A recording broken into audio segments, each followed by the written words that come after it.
नमस्ते। मैं सभी श्रोताओं और दर्शकों का स्वागत करना चाहती हूँ इस मन के विचारों की दौर में marathon 2020। I welcome you all in this marathon episode 15 anger management. यदि मैं अभी डॉक्टर प्रभु नारायण मिश्रा जी का परिचय देना शुरू करूं तो शायद ये सत्र ही खत्म हो जाए पूरा। सर की उपलब्धियों को इतने कम समय में बताना बहुत कठिन कार्य है। मिश्रा जी के प्रभावशाली व्यक्तित्व को बताने के लिए मैं सागर से कुछ लहरों का इस्तेमाल करूंगी। मिश्रा जी महामना मदन मोहन मालवीय हिंदी सेवी सम्मान से 2017 के लिए राष्ट्रपति द्वारा सम्मानित किए गए। मिश्रा जी देवी अहिल्या विश्वविद्यालय के सन 2014 से सीनियर मोस्ट प्रोफेसर एवं कई बार कुलपति का भार भी संभाल चुके हैं। 2018 से भारतीय रेलवे के हिंदी सलाहकार समिति के सदस्य रह चुके हैं। जामिया मिलिया इस्लामिया नई दिल्ली में 2015 से 2018 तक फैकल्टी सिलेक्शन के लिए राष्ट्रपति द्वारा नॉमिनेट किए गए। 2003 में हुए यूएन जेनेवा के 55वें सत्र में को संबोधित कर चुके हैं। इन्होंने व्यवहारिक भगवत गीता पर एक पुस्तक भी प्रकाशित की है। इन्हें हम मैनेजमेंट गुरु और वेदांतिक फिलॉसफी और धर्मशास्त्र के एक्सपर्ट के रूप में जानते हैं। More than 30 years of experience at national and international level of management, teaching, training, consulting and research. मेरे पास शब्द नहीं है, मैं कैसे बयान करूं सर की इतनी सारी अचीवमेंट्स हैं। मैं तो क्षमा प्रार्थी हूँ क्योंकि मैं काफी सारी बातें नहीं बता पाऊंगी। मगर मैंने जब देखा कि मैंने जब सर से पहली बार बात की तब मैं बता नहीं सकती, एक श्लोक बस मेरे जहन में आया। विद्या विवादाय धनम मदाय शक्ति परेशान परपीडनाय खलस्य साधो विपरीत में तद ज्ञानाय दानाय च रक्षणाय। क्योंकि इतने सब गुणों से भरपूर होने के बावजूद सर इतने विनम्र हैं, बिल्कुल अहंकार नहीं है और इतने प्यार से उन्होंने बात की। मुझे लगा जैसे कोई पिता अपनी पुत्री से बात कर रहा हो। सर यूजीसी एनसीटी कई जगहों पर एक्सपर्ट के रूप में कार्य कर चुके हैं। समय इनकी उपलब्धियों के बावजूद मैं बस इतना कहना चाहूंगी कि मैनेजमेंट पर सर के विचारों को हम सबके लिए जानना बहुत जरूरी है। एंगर मैनेजमेंट, क्रोध, कि हम सबको कभी ना कभी इसका सामना करना पड़ता है। कभी अपने बड़ों के साथ, कभी छोटों के साथ, कभी अपने सहकर्मियों के साथ। हम कैसे उसको नियंत्रित करें या कैसे उसको संभालें? क्या क्रोध हमारे नियंत्रण में हो या हम क्रोध के नियंत्रण में? इसके बारे में मिश्रा जी हमें बताएंगे।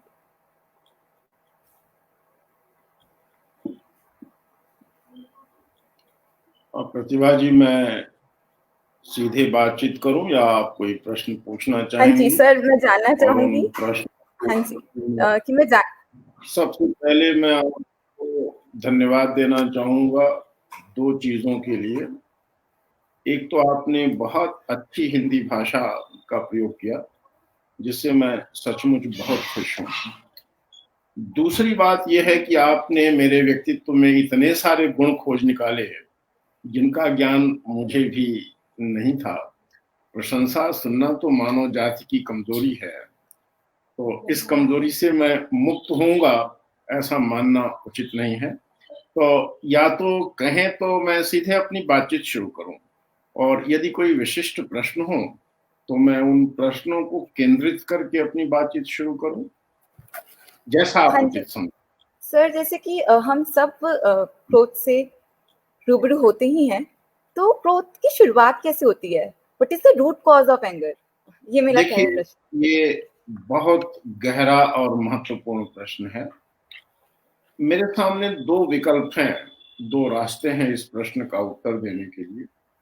एक तो मैं आधुनिक मनोविज्ञान पर विश्वास करूं, और दूसरे मैं जो भारतवर्ष का आध्यात्मिक चिंतन है, जिसका प्रतिनिधि ग्रंथ, प्रतिनिधि पुस्तक श्रीमद् भगवद गीता है, मैं उस पर आधारित करूं। पर खुशी की बात यह है कि जहां तक क्रोध की उत्पत्ति का प्रश्न है, दोनों ही के विचार लगभग मेल खाते हैं। जिसे आप हिंदी में कहें, अंग्रेजी में कहें तो कन्वर्ज करते हैं। तो यहाँ तो उत्तर में कोई बहुत भिन्नता नहीं आएगी, लेकिन जब इसके प्रबंधन का, मैनेजमेंट का, सब्लिमेशन का, कंट्रोल करने का, के तरीकों की बात होगी तो बहुत अधिक भिन्नताएं हैं। मैं भगवद गीता के 2 श्लोकों को यहाँ प्रस्तुत करना चाहूंगा। वे श्लोक अध्याय 2 के हैं, 62वां और 63वां श्लोक, जिसमें क्रोध की उत्पत्ति, उसकी जेनेसिस, उसके दुष्परिणाम, और न केवल इतना ही, उसके ऊपर काबू करने के तरीकों का भी भगवान श्री कृष्ण बात करते हैं। लोगों की मान्यताएं अलग अलग हो सकती हैं, पर मेरे लिए श्री कृष्ण आदि गुरु हैं, परम गुरु हैं, सृष्टि के अध्यक्ष और नियंता वही हैं। मेरी इस मान्यता से, इस विश्वास से लोगों की असहमति हो सकती है, उसकी मुझे कोई परवाह भी नहीं है। वो श्लोक है, ध्यायतो विषयान् पुंसः संगात् तेषुपजायते संगात् संजायते कामः कामात् क्रोधो विजायते। ये हुआ 62वां श्लोक। पुस्तक मैं लेके बैठा हूं, अन्य भी सामग्री मैंने अपने बगल में रखी हुई है। और दूसरा जो श्लोक है, जो इस श्लोक का प्रसार है, वो श्लोक कहता है, संगात् संजायते काम कामात् क्रोधो विजायते क्रोधात् भवति सम्मोह सम्मोहात् स्मृति विभ्रम स्मृति भ्रंशात् बुद्धिनाशो बुद्धिनाशात् प्रणश्यति। ये भगवान श्री कृष्ण कहते हैं। बहुत धीरे धीरे मैं इसको एक्सप्लेन करूंगा, बड़ी काम चलाऊं हिंदी और अंग्रेजी में मैं इसका भाव प्रस्तुत करूंगा। जो रिकॉर्ड कर रहे हो, शायद रिकॉर्डिंग तो आप बाद में देंगी भी अपने श्रोताओं को। ध्यायतो विषयान् पुंसः, you are reflecting your mind on certain object of joy and pleasure। अभी कुछ हुआ नहीं है, दिमागी ख्याल आ रहा है उन चीजों का जो आपके इंद्रियों को पसंद है, जो आपके त्वचा को पसंद है अच्छा स्पर्श, नाकों को पसंद है अच्छी सुगंध, कानों को पसंद है अच्छी ध्वनि, आंखों को पसंद है सुंदर रूप, इत्यादि इत्यादि, अच्छे दृश्य इत्यादि इत्यादि। उन पर आपका दिमाग जाता है। संगात् संजायते कामः, ध्यायतो विषयान् पुंसः, वो बिगिनिंग है।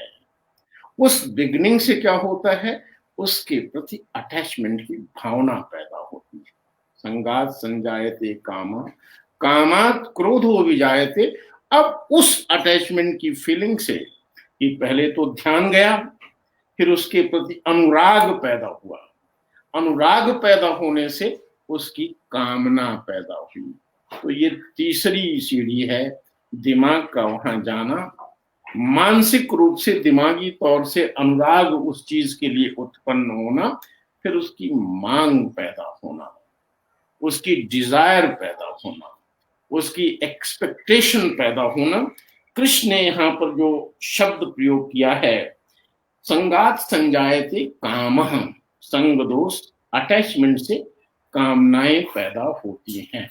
और यद्यपि मेंटल रिफ्लेक्शन से ही ये दिखाई देने लगता है कि खेत की हमने जुताई कर दी है, फिर उसमें बीज डाल दिया है, अब वो बीज एक पौधा बन रहा है, अंकुरित हो रहा है, और वो अंकुरण है आपकी कामनाएं। कामात् क्रोधो विजायते, और इन कामनाओं से क्रोध की उत्पत्ति होती है।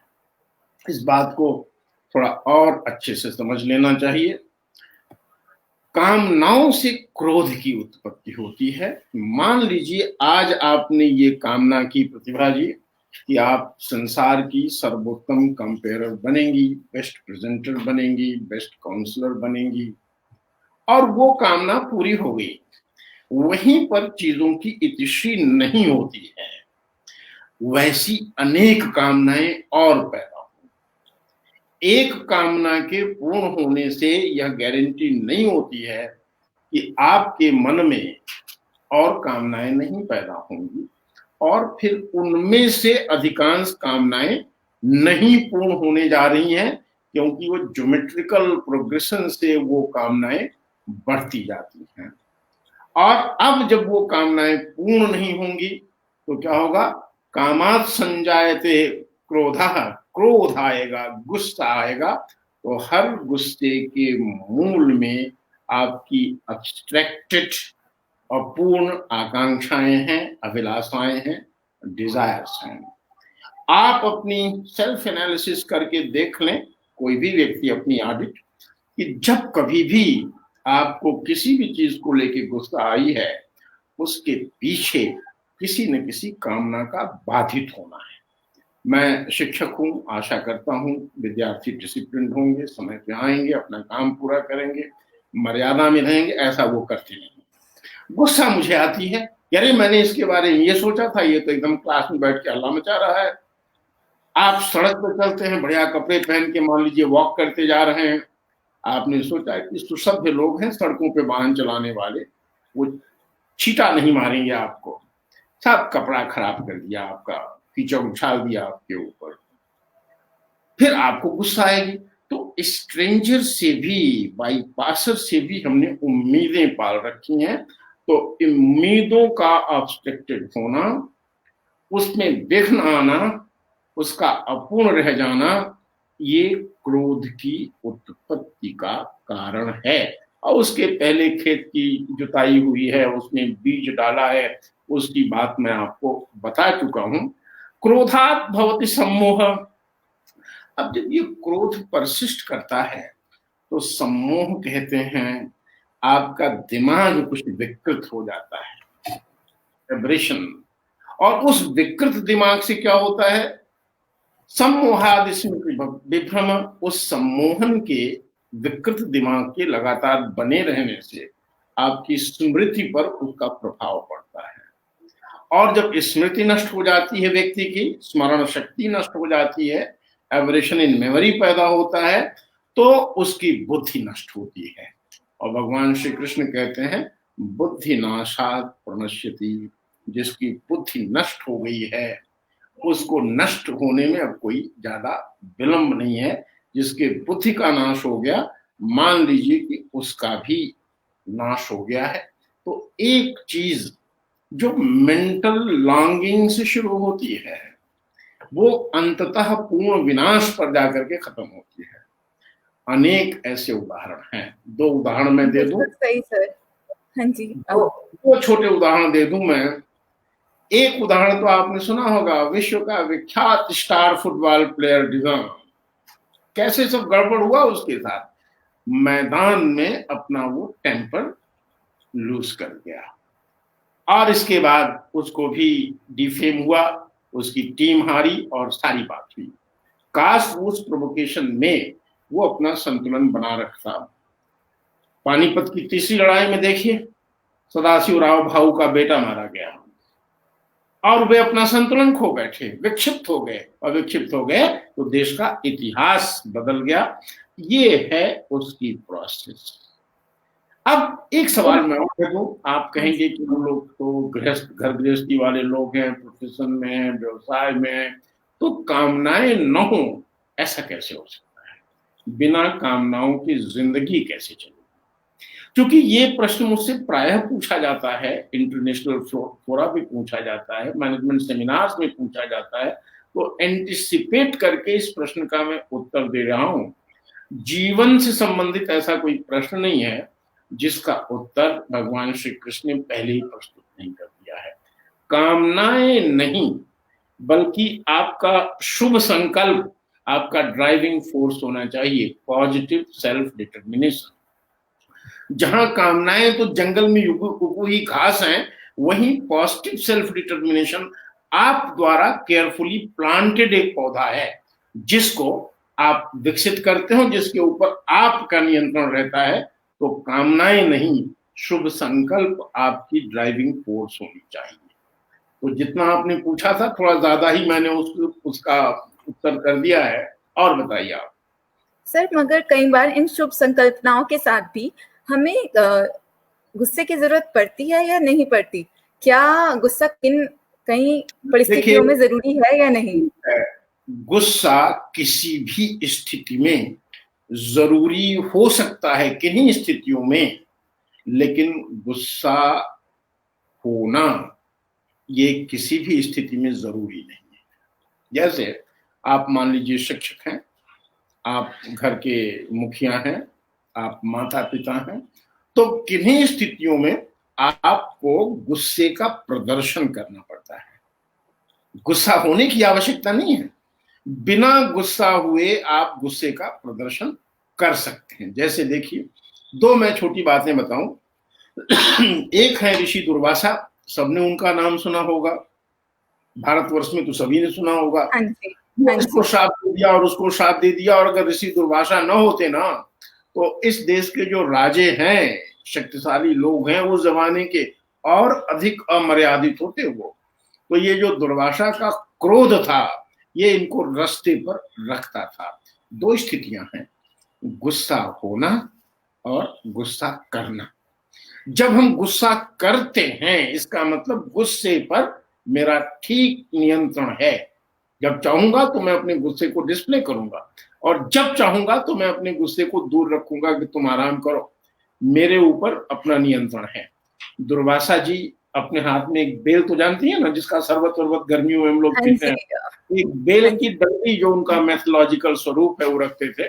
और जब उनको क्रोध करना होता था, वो क्रोध करते थे, समझ लीजिए, हमें क्रोध हाँ जी, आता, नियंत्रण एक होता होता था था उनका उन पर। मुंह और दूसरे में करता क्रोध है। तो उस बेल की डंडी को वो हिलाना शुरू कर देते थे कि समझ जाओ, अब तूफान जी, आने वाला है।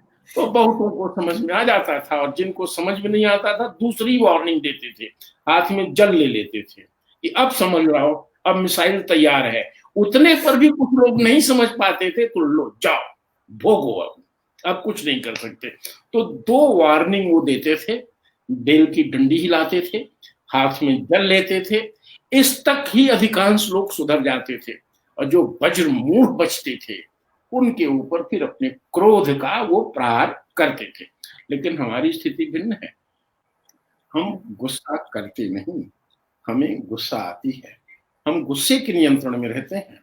तो उन स्थितियों में आप सरफेस एक्टिंग करके, इस वेबिनार में तो मैं वो करूंगा नहीं, आप यूं ही किसी को डांटना शुरू कर देते हैं, चिल्लाना शुरू कर देते हैं।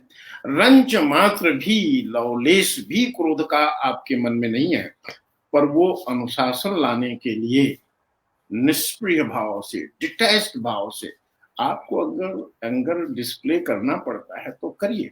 लेकिन ये ध्यान रखिए कि बड़े कम स्थानों पर आपको ऐसा अधिकार है। माता पिता हैं, आपको अधिकार है, शिक्षक हैं, आपको अधिकार है, बॉस हैं, आपको अधिकार है, वरना दुनिया से आपको क्या लेना देना है? आप कोई खुदाई खिदमतगार तो हो नहीं कि सबको ठीक करते फिरो। पहले तो अपने को ही ठीक करो, वही ज्यादा जरूरी है। तो display is necessary, not getting angry is necessary at all. क्रोधित होना, गुस्सा आप शो करिए, गुस्सा आपके अंदर आप पर काबू गुस्से को नहीं करना चाहिए। सर, और इसके साथ क्या ऐसा कह सकते हैं कि जैसे अगर हम ये भाव अपने अंदर रखें कि सर्वे भवन्तु सुखिनः, सर्वे सन्तु निरामया, सर्वे भद्राणि पश्यन्तु, मा कश्चित् दुःख भाग् भवेत्। बिल्कुल अगर यही मन बात, में सबके लिए वही प्रेम रहे, और मगर अगर हमें कभी प्रदर्शन करना पड़ रहा है तो प्रदर्शन मात्र हो, मन सिर्फ अच्छाई के लिए, सबके भले के लिए तैयार हो, ताकि उस बिल्कुल प्रदर्शन सही, के बाद हम ना अपनी हानि करें, ना विनाश की ओर जाए। सही बात है। भगवान श्री कृष्ण का भगवत गीता में व्यक्तित्व ही यही है। जिनका गला कटवा रहे हैं वो, उनके हाँ प्रति जी, भी उनके मन में प्रेम का भाव है, उनका भी वो कल्याण चाहते हैं। ऐसा नहीं कि उनका विनाश चाहते हैं, लेकिन परिस्थितियों ने उनके सामने कोई मार्ग नहीं छोड़ा था। आप देखें, थोड़ा मैं विषयांतर कर रहा हूं, अंतिम दांव वो लगाते हैं, 5 गांव दे दो पूरे पृथ्वी के राजा के लिए, जो 13 वर्ष राजा था, संपूर्ण विश्व का राजा, चक्रवर्ती सम्राट युधिष्ठिर के लिए 5 गांव मांग रहे हैं। और दुर्योधन क्या कह रहा है? 5 गांव तो छोड़ो, सुई के नोक के बराबर जमीन नहीं दूंगा युद्ध के बिना। तब कहते हैं ठीक है, अब युद्ध से ही तुम दोगे।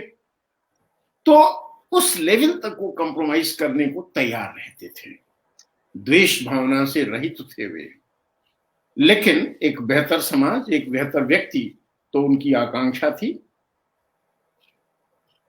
सर, एक हमेशा सवाल सबके मन में रहता है जिससे वो अपने आप को बचा लेते हैं कि गुस्सा तो स्वाभाविक है, तो क्या ये सच में नेचुरल है कि स्वाभाविक तो बहुत सारी चीजें हैं।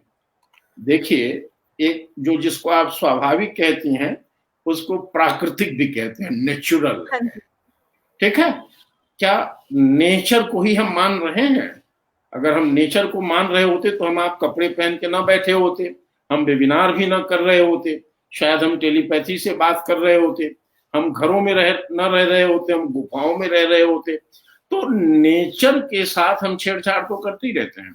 और ये कहना कि गुस्सा प्राकृतिक है, नेचुरल है, ह्यूमन है, आता ही है, एक प्रकार का बहाना है कि भैया ये मानवीय है, ये नेचुरल है, मैं मनुष्य हूं, तो इस नाते गुस्सा करना, गुस्सा होना ये अधिकार हो गया मेरा मनुष्य होने के नाते। प्रकृति में कोई भी अप्राकृतिक चीज नहीं हो सकती है। जो कुछ नेचर में होता है सब नेचुरल है। जैसे पानी का ऊपर जाना नेचुरल है और पानी का नीचे आना भी नेचुरल है। अगर पानी का ऊपर जाना नेचुरल ना होता तो पानी ऊपर जाता ही नहीं। आप जानती हैं, पंप लगा के हम पानी को ऊपर भेज देते हैं, अपने घर की टंकियां भर देते हैं, गर्म करके सूर्य देवता भाप बना के पानी को ऊपर भेज देते हैं, वर्षा में वो नीचे आता है। उसको हम कहते हैं हायर नेचुरल या डिजायर्ड नेचुरल। तो इस डिजायर्ड नेचुरल को प्राप्त करने के लिए आपको ताकत लगानी पड़ती है। जो लोअर नेचुरल है, lust, greed, anger, jealousy, envy, ये लोअर नेचुरल है, ये अपने आप घटित होता है। बट हायर नेचुरल को प्राप्त करने के लिए आपको कोशिश करनी पड़ती है। जहां गुस्सा होना नेचुरल है, वहीं गुस्से पर काबू पाना भी नेचुरल है। लेकिन गुस्से पर काबू पाने वाले नेचुरल को प्राप्त करने के लिए आपको कोशिश करनी पड़ती है। सर, इसी प्रेडिक्शन के लिए हमें क्या क्या टेक्निक्स का उपयोग करना चाहिए कि ऐसा क्या करें जैसे हम एंगर को मैनेज कर पाए? टेक्निक्स पर आप बताइए। भगवत गीता में अनेक स्थानों पर भगवान श्री कृष्ण ने टेक्निक्स की बात की है, और जहां जहां संदर्भ बन सकता था वहां शांति की उन्होंने बात कही है, सशांतिम अभिगच्छति ये बात की है, और अहंकार से मुक्त होने की बात की है। आप इसके स्ट्रेटजीज को 2 हिस्सों में रख सकती हैं, और ये बता दीजिएगा जब आपका 5 मिनट समय बचे तो मुझे इशारा ऐसे हाथ उठा के कर दीजिएगा, तो मैं समअप करना शुरू कर दूंगा, जिससे समअप मैं ठीक प्रकार से कर दूं। तो अब टेक्निक को हम 2 भागों में बांट देते हैं। यहाँ से पश्चिम और पूर्व का चिंतन अलग हो जाता है। एक टेक्निक जो है जिसके बेस में मॉडर्न साइकोलॉजिकल नॉलेज है। आप जानती हैं कि साइकोलॉजी 100-125 साल, 115 साल एग्जैक्टली पुराना विषय, 125 साल से ज्यादा ये पुराना विषय नहीं है। उसके पहले फिलॉसफी ही हुआ करती है। तो वो कहती है कि गुस्सा है अगर, तो आप इसको एक्सप्रेस कर दीजिए, बहुत अच्छी बात है। आप अपना गुस्सा एक्सप्रेस करिए, मैं अपना गुस्सा एक्सप्रेस करूं, और शो को लाइव चलने दीजिए। तो उस एक्सप्रेशन का क्या होगा, लोग सीखेंगे तो कुछ नहीं, भारत सरकार का, प्रादेशिक सरकारों का नुकसान कर बैठेंगे कि बिना किसी मनोरंजन कर का भुगतान किए हुए उच्च कोटि का मनोरंजन वो प्राप्त करेंगे। लेकिन आपने अपने गुस्से को एक्सप्रेस किया, थोड़े समय के लिए लगता है कि भाप निकल गई, मन ठंडा हो गया, लेकिन इस बात की क्या गारंटी है कि फिर वैसा नहीं होगा। It will happen again and again. उससे आपकी आदत बन जाएगी, और जब आपकी ये आदत बन जाएगी तब इससे मुक्ति पाना संभव नहीं होगा। दूसरा, सप्रेस कर दीजिए, दबा दीजिए उसको। जब आप दबाएंगे तो डॉक्टर्स खड़े हो जाते हैं कि नहीं, दबाना ठीक नहीं है। आप इसको अपरूट कर दीजिए, जड़मूल से उखाड़ लीजिए। और उस जड़मूल से उखाड़ने की जो टेक्निक्स हैं, मैं शॉर्ट में आपको बता देता हूं।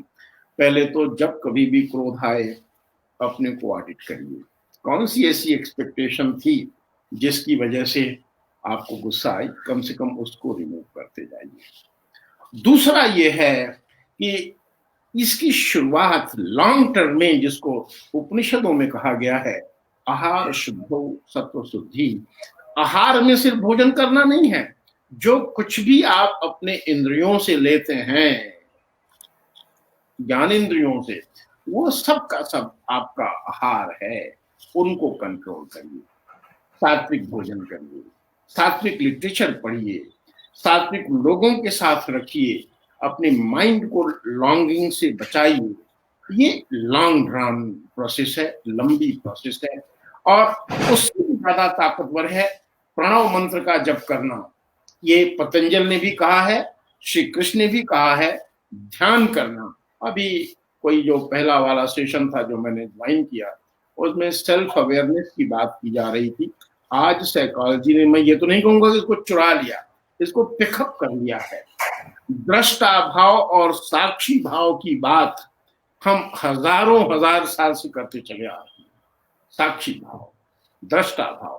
तो साक्षी भाव और दृष्टा भाव से आपके मन की सारी विकृतियां समाप्त हो जाती हैं। आपने समय दिया, लगभग ठीक प्रकार से मैं अपना मैसेज दे सका। मैं अपनी धन्यवाद सर। धन्यवाद देना चाहूंगा डॉक्टर निवृत्ति मिश्रा, जो आपकी साथी हैं, और अनुभूति मिश्रा, जो यहाँ बैठ करके मुझे बैकअप सपोर्ट दे रही हैं कि मशीन बंद हो जाएगी तो वो क्या करेंगी, सिस्टम डाउन होगा तो वो क्या करेंगी। जय श्री कृष्ण। सब लोगों को नमस्कार, और आपके इस समूह को भी बहुत बहुत धन्यवाद। नमस्कार सर। आपने बहुत कम समय में हमें एंगर मैनेजमेंट पे बहुत सारी बातें सिखा दी। अब हमारे पास केवल 2 मिनट बचे हैं, अगर आप इनको समराइज करना चाहेंगे तो। मैं समराइज करने के रूप में ये कहना चाहूंगा कि गुस्से से बचने के लिए दीर्घकालीन आपकी लॉन्ग टर्म जो आपकी स्ट्रेटेजी हो सकती है, वो तो ध्यान और आहार की शुद्धि है। बढ़िया प्रकार के लोगों के साथ रहिए, बढ़िया प्रकार का साहित्य पढ़िए, और जब कभी क्रोध से आप जल पड़े और जब कभी सामान्य परिस्थितियों का निवारण हो, स्थितियां आ जाएं, तो ऑडिट करिए अपना, क्या ऐसा हो गया था जो ऐसा हो गया, कम से कम उससे दूर रखिए। और जो शॉर्ट टर्म टेक्निक्स हैं, उसमें लंबी गहरी सांस लीजिए। ये मैं बताना छूट गया था, अच्छा किया। हाँ जी सर। लंबी गहरी सांस लीजिए, सांस लीजिए और छोड़िए। अपने हाथ की मुट्ठी छुपा के, अगर ग्रुप में बैठे हैं, तेजी से बांध लीजिए। पैर के टोज को आप अंदर की तरफ स्ट्रेच करिए, उनको रिलीज करिए। तो जो अननेसेसरी नेगेटिव एनर्जी बन गई है, वो स्पेस में डिसिपेट हो जाती है, और फॉर द टाइम बीइंग आपको रिलीफ मिल जाती है। दोनों टेक्निक्स को आप कंबाइन करके काम कर सकते हैं, बशर्ते आपका अपने साथ सीरियस एंगेजमेंट है। सर पानी और जैसे आग को कई बार क्रोध से संबोधित सब समांतर माना जाता है, होगा, हमने भी पढ़ा है। पानी पीने से सबसे फर्क पड़ता है। घूम रहे हैं, प्रतिभा जी, किसी ने पूछा क्या है ये, तो आपने कहा ये तो गुस्से की दवाई है। अगर पानी ना हो तो क्या करिएगा फिर? पर आपकी सांसें तो आपके साथ है ना। वो पानी वानी वाला चक्कर छोड़िए, जगह बदल दीजिए, कहीं और चले जाइए, ये सब चक्कर छोड़िए। आपकी सांसें आपके साथ हैं जब तक आप जिंदा हैं, उसको लेके चलना नहीं पड़ता, उससे ही आप चलते हैं।